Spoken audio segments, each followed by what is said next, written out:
Knowles is my name, and I've lived in the Northern Midlands for 38 years. I'm currently the mayor, and it's a fairly large municipality, relatively speaking. 3/4 of the Northern Midlands is rural, is agricultural. So yeah, drought is very important to our community.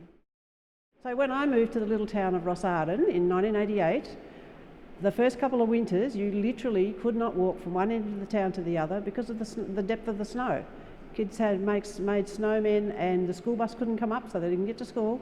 Now it's an event if they get a dusting of snow. So there was a climate change workshop at Campbelltown about 5, 6 years ago, and there was a Bureau of Meteorology stand, and out of interest I asked if they could check what the average temperatures for Rossarden were in 1988 and then what the average temperatures were a few years back. The average temperature has gone up by more than 1 degree, and the brown top trees, they're dead. Most of them are dead. There's hundreds of dead trees. If you drive up the mountain towards that little town and look off into the gully, hundreds of dead trees. It's just not cold enough for them. From a council perspective, one of the most important things for community is resilience. Resilience in the way we plan, and our planning scheme needs to have embedded in it the resilience that's needed by communities.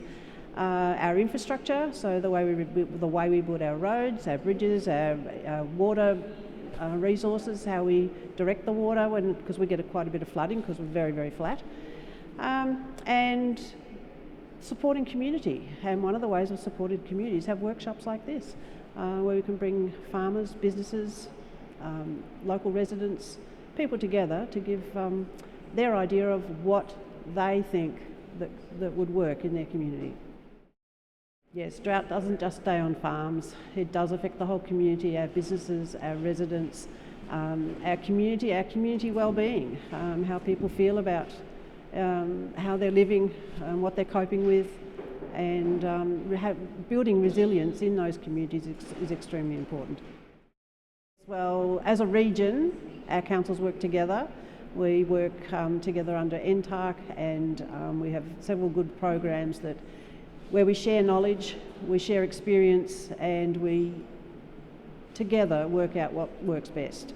And that also saves resources because we're doing it together and we're not duplicating what other councils are doing. Planning scheme is a very interesting beast. The council officers have no choice but to follow the legislation and the planning scheme comes under that. However, we have realised that developments, particularly on floodplains and in flood-prone areas, if they tick the boxes, they're able to go ahead.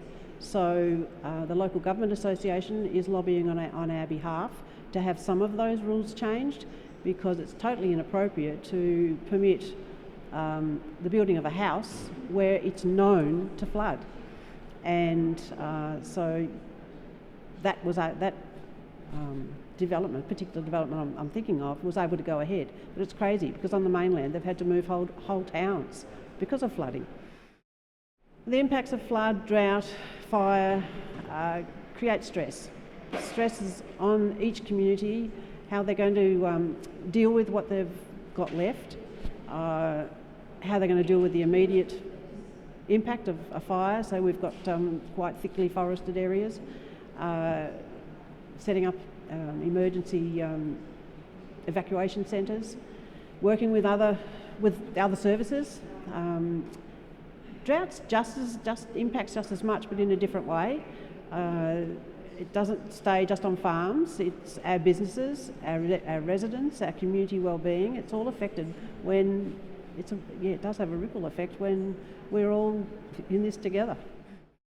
Councils would like to think that we can have particularly for our planning and our strategic plans, how we can plan better and to do things better and build resilience in communities. Drought resilience is coming up with good strategies that we can include in our planning, but it does need to come from local people, because local people, they understand what it's really like and how it affects them, how it affects their community, and each community is different. We've got 7 main towns, 10 small towns, lots of locations that I think they're as important as towns, and they are, but they're all mostly rural. Apart from a few towns, they're all rural. And drought, fire, floods affects everybody.